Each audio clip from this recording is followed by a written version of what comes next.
వివరాలన్నీ తెలియజేసినటువంటి ఏపీడీ గారికి ధన్యవాదాలు సార్. మరి ఇప్పుడు మన నియోజకవర్గ అభివృద్ధి ప్రదాత గౌరవనీయులు సత్యానందరావు గారిని ఒక సెకండ్ కూర్చో. అందరికీ నమస్కారాలు.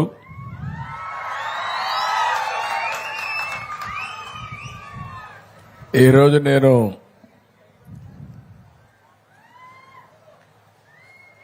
మన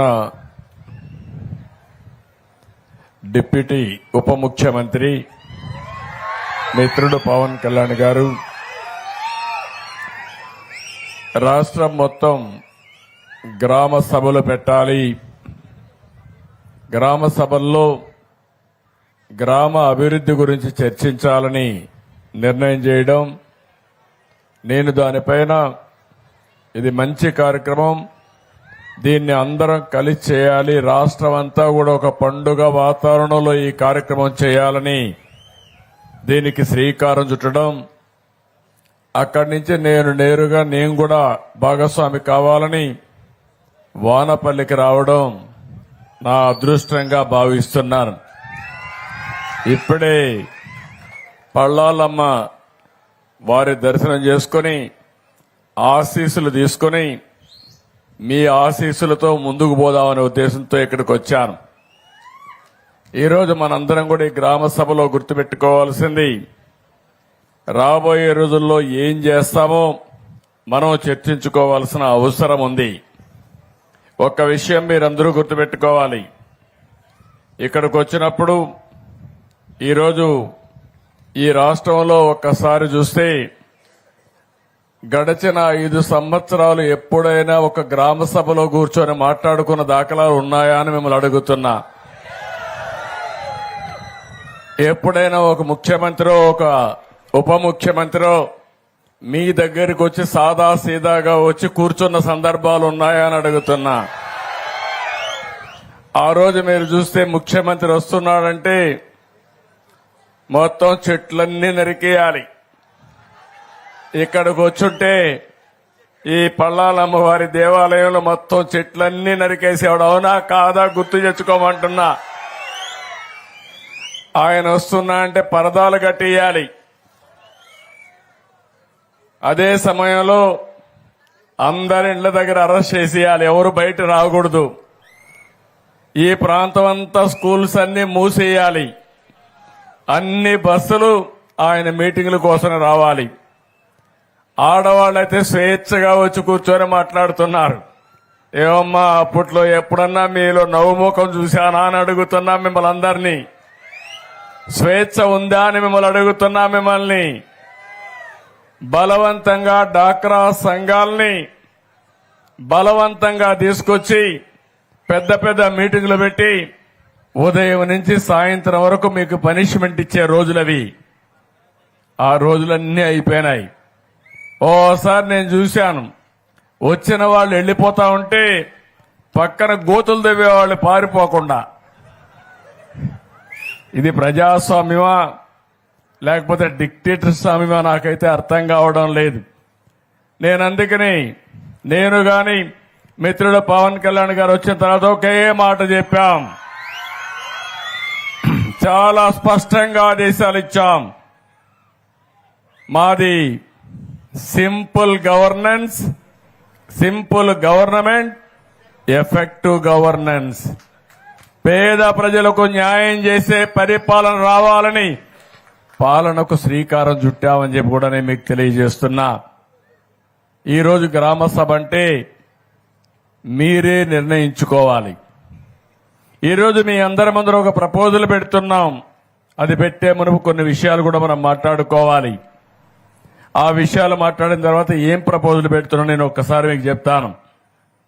ఈరోజు ఒకే రోజు 13,220 గ్రామాల్లో ఇదే మరిగా గ్రామ సభలు పెట్టి ఏమేమి కార్యక్రమాలు చేస్తామో నిర్ణయించే రోజు. దాన్ని చూస్తే చాలా సంతోషం కలుగుతుంది. ఈ సభల ద్వారా దీనికి కూడా ఒక రాజ్యాంగ రాజ్యాంగంలోని ఆర్టికల్ 243A ద్వారా గ్రామ సభలు పెట్టాలి. సర్పంచ్ పనిచేయాలన్నా గ్రామ సభలో పెట్టి మీ ఆమోదం తీసుకొని పనిచేయాలి.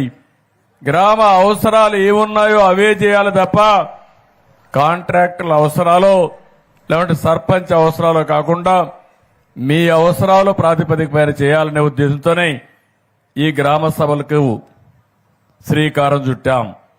మహాత్మా గాంధీ జాతీయ ఉపాధి హామీ పథకం నరేగా ఈ సంవత్సరం ఈ మీటింగ్ ద్వారా 4,500 కోట్ల రూపాయలకి శాంక్షన్లు తీసుకుంటున్నాం. రాష్ట్రం మొత్తం 87 రకాల పనులకి గ్రామ సభలు ఆమోదిస్తాయి.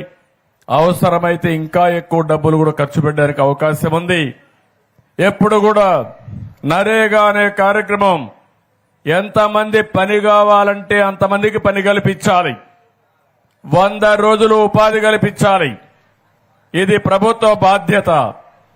దీంట్లో కూడా మీరు చూస్తే ఎంతమంది పని చేస్తే వాళ్ళు చేసిన దాంట్లో లేబర్ ఇచ్చిన తర్వాత ఆ డబ్బుల్లోని 40% పనుల కోసం ఖర్చు పెట్టుకునే పరిస్థితి వస్తుంది. సిమెంట్ గాని స్టీల్ గాని పనుల కోసం ఖర్చు పెట్టే పరిస్థితి వస్తుంది. 60-40%తో ఈ డబ్బులు వినియోగిస్తాం. ఈ రోజు మొత్తం రాష్ట్రంలో చూస్తే ఈ 4,500 కోట్లు 9 కోట్ల పని దినాలు 54 లక్షల కుటుంబాలకు పని దొరుకుతుంది. ఇదొక పెద్ద ముందడుగని చెప్పి కూడా నేను మీకు తెలియజేస్తున్నా. గ్రామాలు బాగుండాలి.